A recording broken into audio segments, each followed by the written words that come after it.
Advertencia. La información básica sobre alarmas de THERMO KING, que a continuación presentamos, forma parte de una lista de producción, preparada por Confort Empresarial Latinoamérica, diseñada especialmente para técnicos o usuarios de refrigeración de transporte, pero que sin embargo, puede ser de interés para cualquier profesional del frío. ¿Qué significa la alarma 03 de THERMO KING? Esta alarma es identificada por el fabricante como de color amarillo, lo cual indica una advertencia o una condición anormal, pero no necesariamente un fallo grave.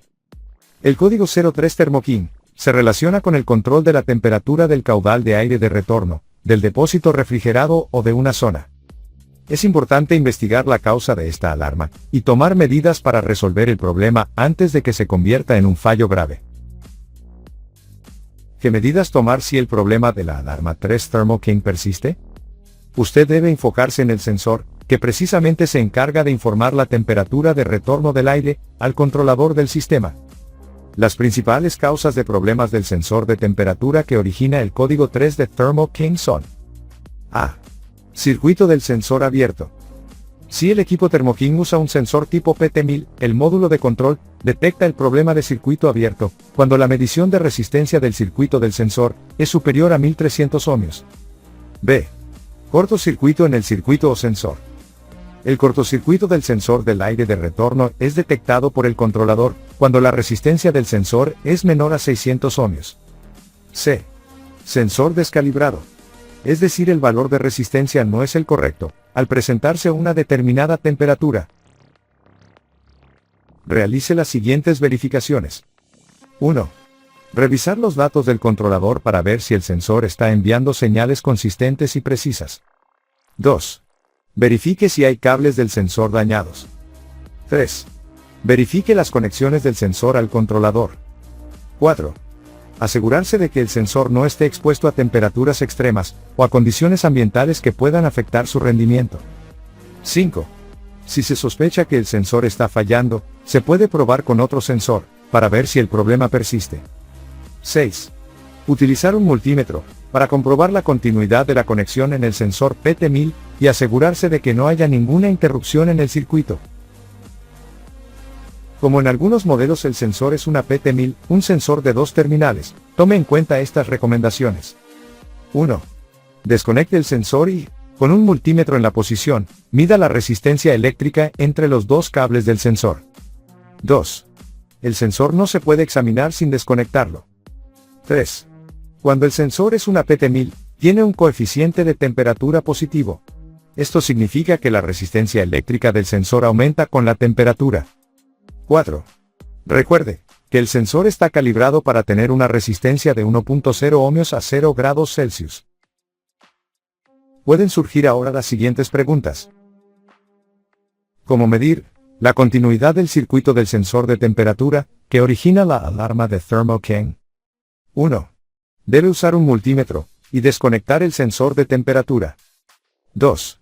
Asegúrate de que el multímetro esté configurado para medir continuidad. 3. Conecta el multímetro en el modo de continuidad, suele ser con una zona de prueba con una flecha que apunta hacia un símbolo de sonido. 4. Utiliza las puntas de prueba del multímetro para tocar con un terminal de los dos, donde se conecta el sensor PT1000, y con la otra punta del multímetro, tocar el terminal del mismo cable, pero ahora en su otro extremo, es decir la conexión que entra al controlador. La idea es buscar si el cable no tiene rupturas, y puede haber continuidad en la corriente. 5. Si el multímetro indica una continuidad, aparecerá un pitido o una lectura de 0 ohms, lo que significa que el circuito está completo y no hay interrupciones en el mismo. 6. Si el multímetro no indica continuidad, aparecerá una lectura all o infinity sign, infinito, lo que significa que hay una interrupción en el circuito y se debe buscar la causa. 7. Es importante asegurarse de que el sensor esté desconectado del circuito, y no tenga alimentación eléctrica durante la medición de continuidad, para evitar dañar el sensor o el multímetro. Para medir la resistencia de un sensor PT1000 con un multímetro, sigue estos pasos. 1. Asegúrate de que el multímetro esté configurado para medir resistencia. 2. Utiliza las puntas de prueba del multímetro para tocar los terminales del sensor PT1000. 3. Anote la lectura mostrada en el multímetro. 4. Compara la lectura obtenida con los valores especificados en el manual del usuario del sensor PT1000. 5. Si la lectura obtenida es significativamente diferente a los valores especificados, el sensor puede estar dañado y debería ser reemplazado. 6.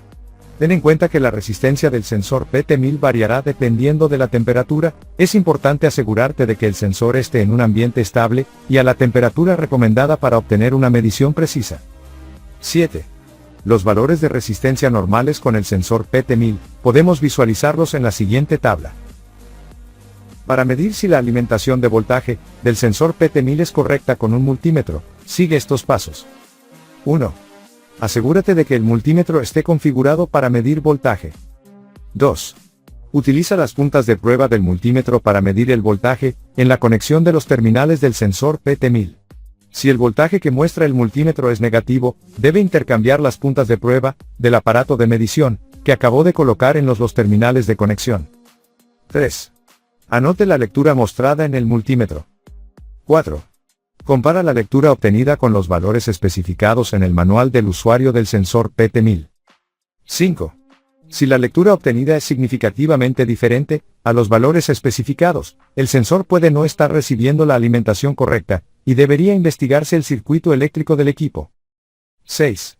Si el voltaje es muy bajo o no está presente, es posible que haya un problema en el circuito eléctrico del equipo y deba ser investigado.